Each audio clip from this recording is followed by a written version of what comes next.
Hi, ഇന്ന് ഞാന് ഒരു സൺസ്ക്രീൻ പരിചയപ്പെടുത്താന്ന് വിചാരിച്ചു. ഓയിലി സ്കിൻ ഉള്ളവർക്ക് സ്യൂട്ടബിൾ ആയ സൺസ്ക്രീൻ കണ്ടുപിടിക്കാൻ വളരെ കഷ്ടമല്ലേ, അതും അഫോർഡബിൾ റേറ്റിന്. ഇപ്പോ ഞാൻ യൂസ് ചെയ്യുന്നത് പ്ലമ്മിന്റെ ഗ്രീൻ ടീ ആൻഡ് സിങ്ക് അടങ്ങിയിട്ടുള്ള സൂപ്പർ മാറ്റ് ജെൽ സൺസ്ക്രീൻ ആണ്. ഇതില് SPF 50 PA++++ ആണ്. ഇതിന്റെ ടെക്സ്ചർ ലൈറ്റ് വെയിറ്റും സ്കിന്നില് ഗ്ലേസി ഫീൽ ഇല്ല, വൈറ്റ് കാസ്റ്റ് വരുന്നില്ല, മാറ്റ് ഫിനിഷ് കിട്ടും. Especially oily and skin prone skin ഉള്ളവർക്ക് സൂപ്പർ കംഫർട്ടബിൾ ആയിട്ടുണ്ടോ.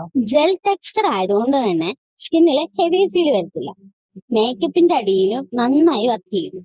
അതുപോലെ തന്നെ ഡെയിലി യൂസിന് പെർഫെക്റ്റ് ആണ്. ഇതിലുള്ള zinc PCA excess oil control ചെയ്യാൻ ഹെൽപ്പ് ചെയ്യും. അതുപോലെ തന്നെ ഓയിൽ സ്കിൻ ബാലൻസും ചെയ്യും. Green tea extract antioxidants കൊണ്ട് ആക്നെ ആൻഡ് ഇൻഫ്ലമേഷൻ കുറയ്ക്കാനും ഹെൽപ്പ് ചെയ്യുന്നു. ഓയിലി സ്കിന്നെ സ്റ്റിക്കി ആക്കുന്നില്ല, ഫ്രഷ് ഫീൽ ആണ്. ബഡ്ജറ്റ് ഫ്രണ്ട്ലി ആയിട്ടുള്ള റിയലി ഗുഡ് സൺസ്ക്രീൻ ആണിത്. ഇത് ഇപ്പൊ നല്ല അഫോർഡബിൾ റേറ്റിന് കിട്ടും കേട്ടോ. അതുപോലെ തന്നെ ഞാൻ ഇപ്പൊ രണ്ടാമത്തെ ബോട്ടിലാണ് കേട്ടോ ഇത് യൂസ് ചെയ്യുന്നത്. കാരണം ഇത് ഭയങ്കര ലൈറ്റ് വെയിറ്റ് ആയതുകൊണ്ട് തന്നെ പെട്ടെന്ന് അബ്സോർവ് ചെയ്യും. ഓയിലി സ്കിൻ ഉള്ളവർക്ക് എന്തായാലും അടിപൊളിയായിരിക്കും. അപ്പൊ ഇനി നാളെ കാണാം. Bye, thank U.